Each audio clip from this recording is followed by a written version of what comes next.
حامدا و مسلیا و مسلمہ۔ آج کا ٹاپک تھوڑا پیچیدہ ہے، اسی لیے اگر عوام کو سمجھ میں نہ آئے تو کسی عالم کو دکھا کر اس کو سمجھ لیں۔ آج کا ہمارا موضوع ہے عدم الفعل اور ترک الفعل۔ اس ویڈیو کو اگر آپ آخر تک دیکھیں گے تو ان دونوں چیزوں کا مطلب آپ کو اچھے سے سمجھ میں آ جائے گا، اور یہ وہ تھرمومیٹر ہے جس کے ذریعے سے آپ سنت اور بدعت کے درمیان فرق آسانی سے کر لیں گے۔ اصلی اور ڈمی کے اندر کیا فرق ہوتا ہے وہ آپ کو سمجھ میں آ جائے گا۔ جو لوگ بھی تبلیغی جماعت کے اندر وقت لگاتے ہیں وہ صبح شام سنتے رہتے ہیں کہ ہم سب کی اور پورے عالم کے تمام انسانوں کی کامیابی پورے دین پر چلنے میں ہے اور آپ صلی اللہ علیہ وسلم کے طریقے زندگی کو اختیار کرنے میں ہے۔ جو شخص آپ صلی اللہ علیہ وسلم کے طریقے کو اختیار کرے گا وہ دنیا اور آخرت میں کامیاب ہوگا، اور جو آپ صلی اللہ علیہ وسلم کے طریقے سے ہٹ کر زندگی گزارے گا وہ دنیا اور آخرت دونوں جہاں میں ناکام ہوگا۔ تو جس طرح آپ صلی اللہ علیہ وسلم کے قول اور فعل، یعنی جن چیزوں کو آپ صلی اللہ علیہ وسلم نے کیا ان کاموں میں آپ صلی اللہ علیہ وسلم کی پیروی کرنا ہمارے لیے ضروری ہے، بالکل اسی طرح وہ کام جو آپ صلی اللہ علیہ وسلم نے قصدن نہیں کیے، جان بوجھ کر نہیں کیے، یعنی اس کا تقاضا تھا، اس کی وجہ موجود تھی، اس کی ضرورت تھی، پھر بھی آپ صلی اللہ علیہ وسلم نے نہیں کیا، تو ایسے کاموں کو نہ کرنا یہ بھی ہمارے لیے ضروری ہے۔ اور جو شخص ایسے کاموں کو جس کو آپ صلی اللہ علیہ وسلم نے جان بوجھ کر نہیں کیا، ایسے کاموں کو اگر کوئی شخص کرے گا تو یقیناً وہ بدعت کے اندر مبتلا ہو جائے گا۔ اب جو کام آپ صلی اللہ علیہ وسلم نے نہیں کیے اس کو آپ دو قسموں کے اندر تقسیم کر سکتے ہیں، نمبر ایک عدم الفعل اور نمبر دو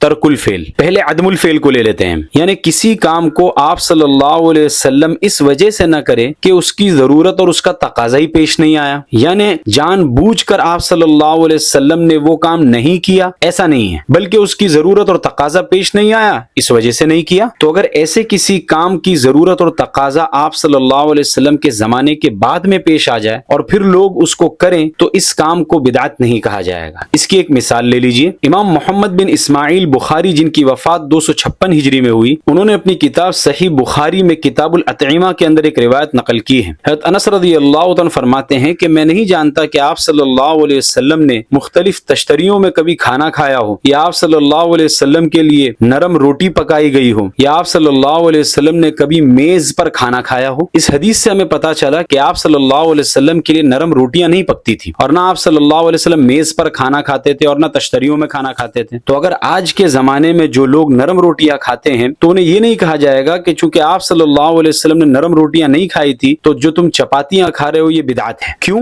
وجہ اس کی یہ ہے کہ آپ صلی اللہ علیہ وسلم کے زمانے میں ان چیزوں کا ماحول اور یہ تکلفات نہیں تھے، تو اس کے تقاضے موجود نہیں تھے، تو اس وجہ سے آپ صلی اللہ علیہ وسلم نے اس کام کو نہیں کیا۔ ایک مثال اور لے لیجئے، جنگ یمامہ کے موقع پر جب بہت سے حفاظ قرآن شہید ہوئے تو حضرت عمر رضی اللہ تعالیٰ عنہ کو قرآن کے ضائع ہونے کا اندیشہ ہوا کہ اگر اسی طرح حفاظ قرآن شہید ہوتے رہے تو ممکن ہے کہ ایک بہت بڑا قرآن کا حصہ ضائع ہو جائے۔ چنانچہ حضرت عمر رضی اللہ تعالیٰ عنہ حضرت ابوبکر صدیق رضی اللہ تعالیٰ عنہ کے پاس آئے اور انہیں یہ مشورہ دیا کہ قرآن کو جمع کرنا چاہیے۔ حضرت ابوبکر صدیق رضی اللہ تعالیٰ عنہ نے فرمایا کہ جس کام کو آپ صلی اللہ علیہ وسلم نے نہیں کیا اس کام کو بھلا میں کیسے کر سکتا ہوں؟ لیکن جب حضرت عمر رضی اللہ تعالیٰ عنہ نے اصرار کیا تو حضرت ابوبکر صدیق رضی اللہ تعالیٰ عنہ کو بھی بات سمجھ میں آ گئی کہ یہ عدم الفعل ہے، یعنی آپ صلی اللہ علیہ وسلم کے زمانے میں اس کی ضرورت نہیں تھی، اس وجہ سے آپ صلی اللہ علیہ وسلم نے قرآن کو جمع نہیں کیا، لیکن آج جب حفاظ قرآن اتنی بڑی تعداد کے اندر شہید ہو رہے ہیں تو اب اس کی ضرورت پیش آئی ہے، تو اس وجہ سے اب اگر ہم اس کو کریں گے تو یہ بدعت کے اندر شمار نہیں ہوگا۔ چنانچہ یہ عدم الفعل تھا، ترک الفعل نہیں تھا۔ اب دوسری قسم کو دیکھتے ہیں، ترک الفعل۔ ترک الفعل یہ ہے کہ اس میں آپ صلی اللہ علیہ وسلم کسی کام کو نہ کرنے کا قصد کرتے ہیں، یعنی جان بوجھ کر کسی کام کو نہیں کیا، یعنی اس کام کو کرنے کی وجہ بھی موجود تھی، اس کام کو کرنے کی ضرورت بھی تھی، اس کا تقاضا بھی موجود تھا، مقتضی اور محرک موجود تھے، پھر بھی آپ صلی اللہ علیہ وسلم اگر کسی کام کو نہ کریں تو اسی کو ترک الفعل کہا جاتا ہے۔ اور ایسے کسی کام کو کہ جس کا تقاضا اور ضرورت موجود ہو اس کے بعد بھی آپ صلی اللہ علیہ وسلم اس کو نہ کریں اور پھر بعد کے زمانے کے اندر لوگ اس کو دین بنا کر کرنے لگے، اسی کو بدعت کہا جاتا ہے اور اسی کو احداث کہا جاتا ہے۔ اس کی بھی ایک مثال لے لیجئے، ہم سب 5 وقت کی نماز جماعت کے ساتھ میں مسجد کے اندر پڑھتے ہیں. اب جماعت کے اندر لوگوں کو جمع کیا جاتا ہے، اسی لیے شریعت نے ہمیں اذان کا طریقہ بھی دے دیا کہ لوگوں کو جمع کرنا ہے تو اذان بالکل اس کے لیے مناسب ہے، اذان دو تاکہ لوگ سب جمع ہو جائے اور پھر جماعت کے ساتھ میں نماز پڑھو. اب آئیے عیدین کی نماز کی طرف.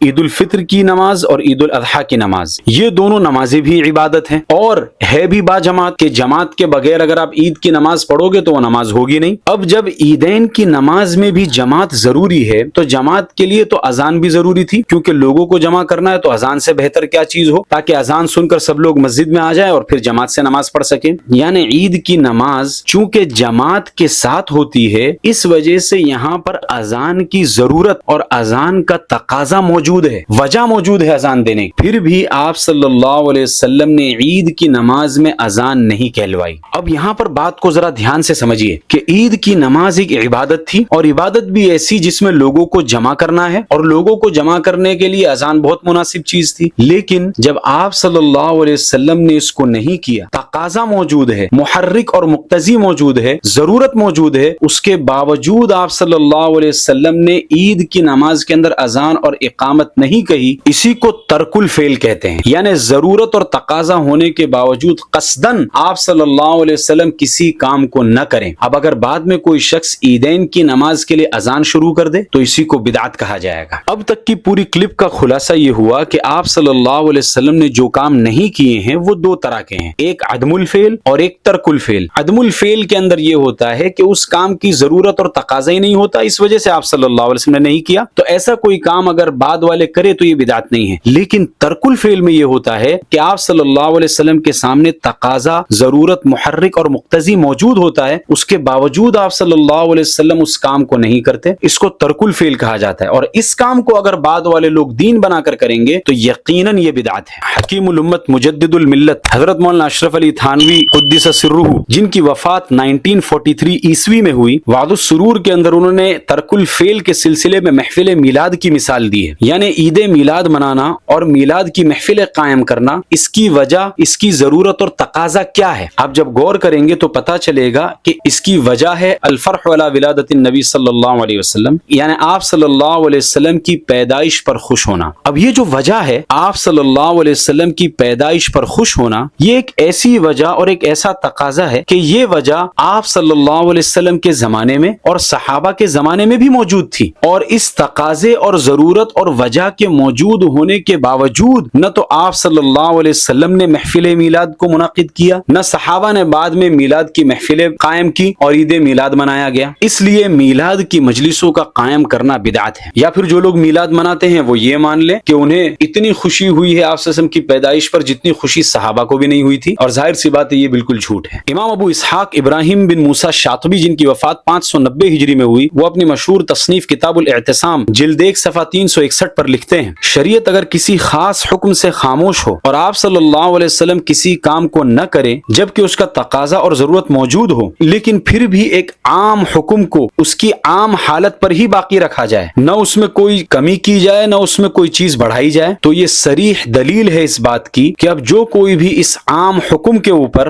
اپنی عقل اور رائے سے کوئی چیز بڑھائے گا تو وہ بدعت اور دین میں زیادتی ہوگی. تو تبلیغ کا جو حکم ہے یا ایھا الرسول بلغ ما انزل الیک من ربک، یہ حکم بھی مطلق ہے، یہ حکم عام ہے. اب اس کے اندر اپنی طرف سے جو قیودات لگائی جائیں گی اور کسی خاص طریقے کو تبلیغ کے ساتھ میں مخصص اور مقید کیا جائے گا تو یہ اس کی بدعت کے لیے کافی ہے. کیونکہ شریعت نے تبلیغ کے کسی طریقے کو متعین نہیں کیا کہ آپ کو اسی طریقے سے تبلیغ کرنا ہے، بلکہ اس کو عام رکھا. اس میں جب لوگ اپنی طرف سے قید لگائیں گے، ایک مطلق کو مقید کریں گے اور ایک عام کو خاص بنائیں گے تو یہ شریعت محمدی کو بدلنا ہے، اور اسی کو احداث اور بدعت کہتے ہیں. اب آئیے جو ہم نے دو قسمیں کی تھی، ترک الفعل اور عدم الفعل، اس اصول کی روشنی میں تبلیغی جماعت کے کام کو دیکھتے ہیں. 4 مہینہ 40 دن مستورات کی جماعت کو نکالنا، دعوت تعلیم استقبال کرنا، ہر ہفتے پابندی کے ساتھ میں گشت کرنا وغیرہ وغیرہ. تبلیغی جماعت کے کاموں میں بھی ہمیں 2 پوائنٹس تلاش کرنا ہے. پوائنٹ نمبر 1 کہ تبلیغی جماعت والے جو یہ سارے کام کر رہے ہیں اس کی وجہ کیا ہے، اس کا تقاضا اور اس کی ضرورت کیا ہے، کیوں اس کو کیا جا رہا ہے، ایک. اور پوائنٹ نمبر 2 کہ جو بھی اس کی وجہ ہے کیا وہ آپ صلی اللہ علیہ وسلم اور صحابہ کے زمانے میں موجود تھی یا نہیں تھی. کوئی راکٹ سائنس نہیں سمجھا رہا ہوں میں، بالکل سیدھے سادے الفاظ کے اندر سنت اور بدعت کے درمیان فرق کیسے کیا جائے وہ میں سمجھا رہا ہوں. یہ جو تبلیغی جماعت کے سارے کام کیے جا رہے ہیں اگر اس میں آپ ڈیپ ڈاؤن غور و فکر کریں گے تو دو وجہ نکل کر سامنے آئیں گی جن کی وجہ سے آپ کہہ سکتے ہیں کہ تبلیغ والے یہ جماعت کا کام کر رہے ہیں۔ اس میں پہلی وجہ یہ ہے کہ سارے لوگ جہنم سے بچ کر جنت میں جانے والے کیسے بن جائیں۔ تبلیغی جماعت والے عام طور پر یہ کہتے بھی ہیں کہ ہماری محنت اسی وجہ سے ہے کہ سارے لوگ جہنم سے نکل کر جنت میں جانے والے بن جائیں۔ ایک وجہ یہ ہوئی۔ دوسری وجہ لوگوں کی زندگی میں 100% دین آ جائے۔ یہی دو وجہ ہو سکتی ہے، یا اس کے علاوہ بھی اور کوئی وجہ ہوگی تو وہ انہی دو وجوہات کے ضمن میں آ جائے گی۔ تو ہمیں دو چیزیں تلاش کرنی تھی کہ تبلیغی جماعت کا جو کام ہو رہا ہے اس کی وجہ اور اس کا مقتضی کیا ہے، وہ ہم نے ڈھونڈ لیا۔ پوائنٹ نمبر 2 یہ تھا کہ جو وجہ ہمیں ملی ہے یہ آپ صلی اللہ علیہ وسلم اور صحابہ کے زمانے میں موجود تھی یا نہیں۔ اب جب ہم نے غور کیا تو پتا چلا کہ یہ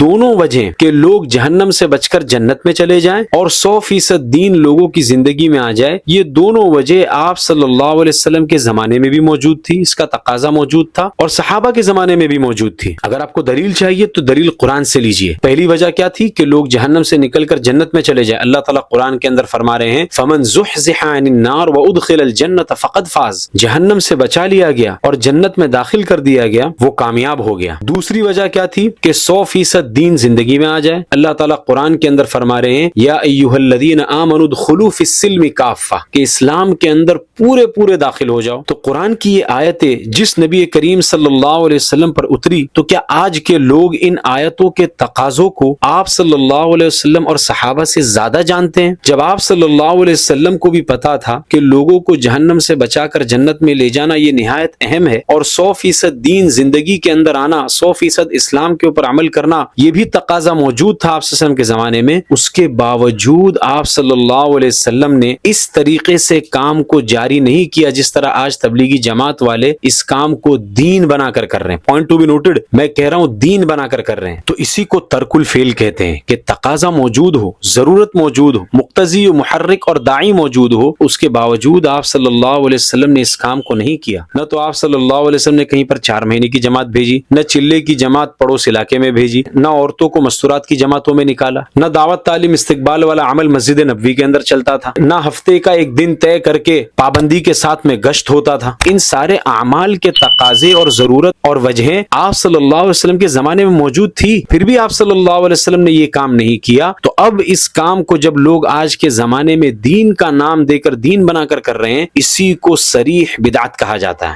یا پھر آپ یہ ثابت کر دیں کہ جو امت کی فکر اور جو امت کا درد آج کے لوگوں کے اندر ہے، نعوذ باللہ صحابہ اور آپ صلی اللہ علیہ وسلم میں نہیں تھا، تب تو یہ بات سمجھ میں آتی ہے کہ آپ نے اس کام کو اب شروع کیا اور آپ صلی اللہ علیہ وسلم اور صحابہ نے یہ کام کیوں نہیں کیا۔ اسی اصول کے تحت تبلیغی جماعت کے ایک جزوی کام کا بھی جائزہ لے لیتے ہیں، مثلا گشت والا عمل۔ تو تبلیغی جماعت والے جو گشت والا عمل کرتے ہیں، اس کی وجہ اور اس کا ریزن کیا ہے؟ ظاہر سی بات ہے اس کی وجہ یہی ہے تاکہ لوگ مسجد کے اندر آئیں، دین کی بات سنیں اور لوگوں کی زندگیوں میں دین آئے۔ اب یہی وجہ کہ لوگ مسجد کے اندر آ کر دین کی باتیں سنیں اور ان کی زندگیوں میں دین آئے، کیا یہ وجہ آپ صلی اللہ علیہ وسلم کے زمانے میں اور صحابہ کے زمانے میں موجود نہیں تھی؟ بالکل موجود تھی۔ یعنی اس کام کو کرنے کا تقاضا اور ضرورت، اس کا مقتضی موجود تھا اور مانع منتفی تھا، کوئی رکاوٹ بھی نہیں تھی، پھر بھی آپ صلی اللہ علیہ وسلم نے اس طرح صحابہ کو گشت والے عمل پر نہیں لگایا کہ چلو ہفتے کا ایک دن مقرر کر لو، آس پڑوس کے محلے کے اندر جانا ہے صحابہ کو اور لوگوں کو اللہ کے دین کی بات کر مسجد میں لانا ہے، اور پھر درمیانی بات ہوگی، اس کے بعد آخری بات ہوگی، اور اس کے بعد پھر تشکیل ہوگی۔ آپ صلی اللہ علیہ وسلم اور صحابہ نے اس کام کو تقاضا موجود ہونے کے باوجود نہیں کیا، کوئی رکاوٹ نہ ہونے کے باوجود نہیں کیا۔ وجود مقتضی اور انتفاع مانع دونوں کے ہوتے ہوئے آپ صلی اللہ علیہ وسلم کا اس کام کو نہ کرنا، یہ صریح اس بات کی دلیل ہے کہ آگے کے زمانے میں اگر لوگ اس کام کو دین بنا کر کریں گے تو یہ بدعت ہو جائے گا۔ اسی لیے ہم نے کلپ کے شروع میں کہا تھا کہ جس طرح آپ صلی اللہ علیہ وسلم کے قول اور فعل کے اندر آپ صلی اللہ علیہ وسلم کی پیروی اور اتباع کرنا ضروری ہے، اسی طرح جو کام آپ صلی اللہ علیہ وسلم نے تقاضا ہونے کے باوجود قصدن نہیں کیا، ان چیزوں کو نہ کرنے کے اندر بھی آپ صلی اللہ علیہ وسلم کی پیروی اور اتباع کرنا ضروری ہے۔ چنانچہ ملا علی قاری رحمۃ اللہ علیہ مرقات المفاتیح شرح مشکات المصابیح میں لکھتے ہیں کہ جو جو شخص کسی ایسی چیز کو پابندی کے ساتھ میں کرنے لگے جس کو آپ صلی اللہ علیہ وسلم نے نہیں کیا تو وہ بدعتی ہے. اور آپ صلی اللہ علیہ وسلم کی اتباع جس طرح کسی کام کو کرنے میں ہوتی ہے اسی طرح ان چیزوں میں بھی ہوتی ہے جن چیزوں میں آپ صلی اللہ علیہ وسلم نے کوئی کام نہیں کیا. لمعات التنقیح میں شیخ عبدالحق محدث دہلوی رحمۃ اللہ علیہ جن کی وفات 1642 عیسوی میں ہوئی، انہوں نے بھی انما الاعمال بالنیات والی حدیث کے تحت یہی لکھا ہے. اسی طرح احمد بن علی بن تغلب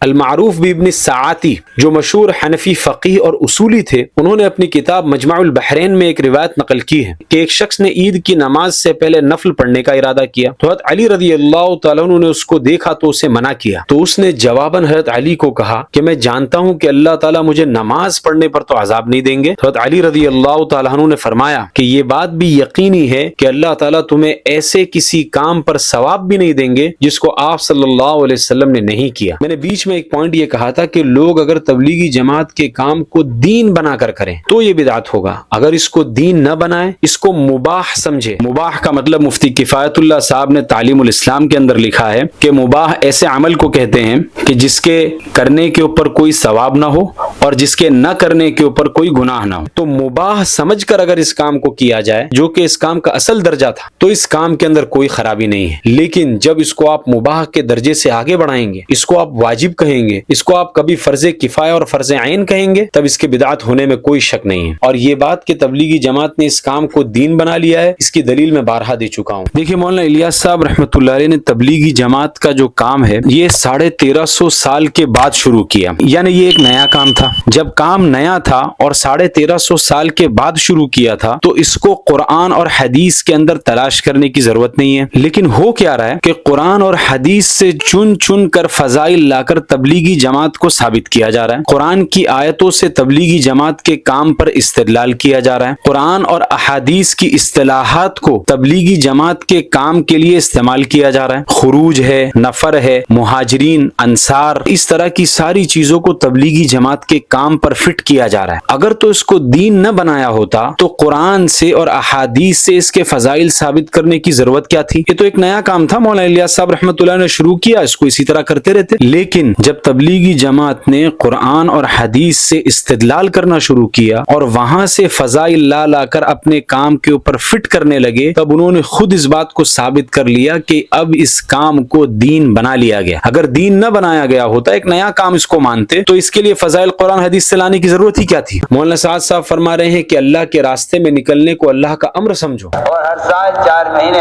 اللہ کا امر سمجھ کر ہر سال 4 مہینے ہمیں اللہ کے راستے خروج کے لیے، کیونکہ صرف یہی واحد ایک فریضہ ہے. یہ تو صاف دلیل ہے کہ اس کام کو دین بنا لیا گیا ہے. بھوپال کے اجتماع کے اندر مولانا سعد صاحب نے کہا کہ جماعت میں نہ جانا سب سے بڑا گناہ ہے. پھر کہتے ہیں کہ 6 نمبر پورا دین ہے، جو 6 نمبر کو پورا دین نہ سمجھے وہ سب سے بڑا بے وقوف ہے. آپ ان 6 صفات کی گہرائی کو پہنچیں گے نا، آپ کو اندازہ ہو جائے گا کہ دین کا کوئی کام 6 نمبر سے چھٹا ہوا نہیں ہے. ورنہ جو 6 نمبر جن کو بیان نہیں کرنے آتے نا، وہی یہ کہتے ہیں کہ 6 نمبر پورا دین نہیں ہے. میرے نزدیک ان سے زیادہ بے وقوف کوئی نہیں جو یہ کہے کہ 6 نمبر پورا دین نہیں. پھر ایک مولانا ہدایت اللہ کا بیان آیا، وہ کہہ رہے ہیں کہ قرآن پڑھانے سے زیادہ ثواب بدھ کے مشورے میں ملے گا. ساتھی سمجھتا ہے کہ صرف بدھ کے دن مغرب سے عشاء کے دوران بمبئی شہر کے ایک مشورے سے زیادہ کسی دینی خدمت میں اجر نہیں ہے. کتنی عجیب بات. اگر تو عملہ ہے، قرآن کریم پڑھا رہا ہے، کیوں پڑھا رہا ہے؟ ثواب ملے گا نا، بخاری میں روایت ہے. اسی کو کہتے ہیں نص کے مقابلے میں قیاس کرنا. ارے مولانا محترم، ثواب اور عقاب تو مقادیر شرعیہ میں سے ہیں، اور مقادیر شرعیہ کے اندر قیاس کی گنجائش نہیں ہوتی. آپ کو کس نے یہ اختیار دے دیا کہ اپنے عقلی گھوڑے دوڑا کر نئے نئے اعمال کے ثواب اور عقاب آپ لوگوں میں بیان کرتے پھریں؟ مولانا سعد صاحب کی کتاب کلمے کی محنت، اس میں مولانا لکھا ہے کہ یہ کام فرض عین ہے. یہ کچھ مثالیں ہیں صرف جن سے صاف پتہ چلتا ہے کہ آج لوگوں نے اس کام کو دین بنا لیا اور گشت وغیرہ کو عبادت مقصودہ میں شامل کر لیا. اللہ تعالی ہمیں دین کی صحیح سمجھ عطا فرمائے اور بدعت سے ہماری اور پوری امت کی حفاظت فرمائے. ذالک ذکر للذاکرین، یہ نصیحت ہے نصیحت ماننے والوں کے لیے. ھذا وصلی اللہ علیہ وسلم.